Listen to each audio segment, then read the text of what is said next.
Oh, hi, John. Would you like to say something about the 4th of July? Ohio gozaimasu. Yeah, it's on. Well, it didn't start out too well. We were told that we would meet someplace and then nobody showed up. And it was kind of early, way before the thing. But anyway, we're here and we're happy we're here. We're happy we're anywhere. No, the car's running great. We saw you going down Concord Boulevard at full clip. So looked beautiful. Oh yeah, that's a good car. It's a good running car.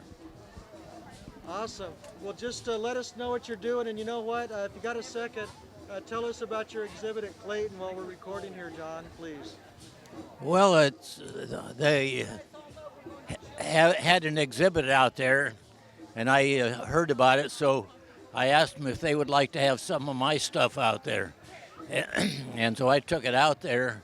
I didn't realize they wanted it until November or December. But I took my medals and ribbon out there and several newspapers.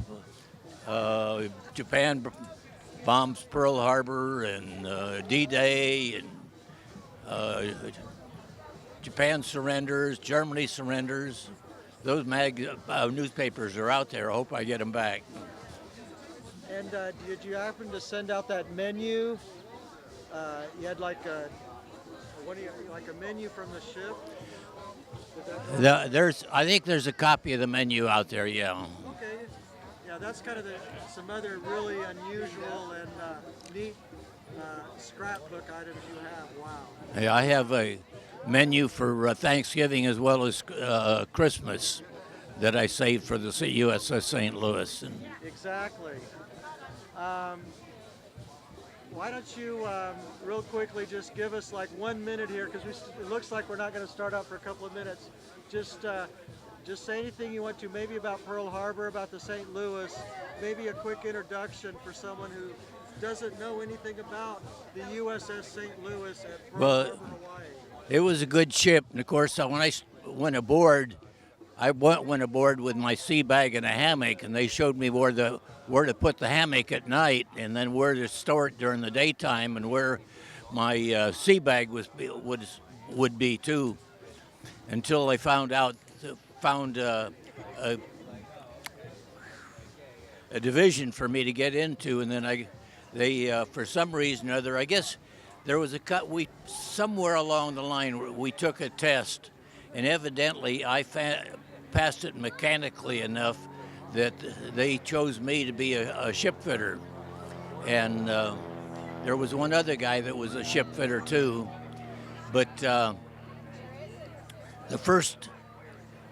when I first got into the R division, the repair division, they says, we need to supply somebody to do things for the ship. And so you're going to be chief's compartment cleaner for 6 months. 9 months later, I was relieved of that. And right away, I went to the shop again, and they says, somebody come up and says, oh, I've been had the potable water system for long enough. Somebody else should take it.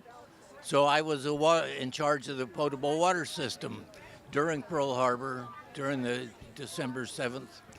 And at that time, I had emptied, on orders from the chief, I had emptied the potable water tanks. So we got underway with very little potable water, and the only people who could take a bath were the officers and the chiefs, and a few of the enlisted who were in a job that they needed to get cleaned up. Thanks, John. Thank you, sir. We'll talk to you soon.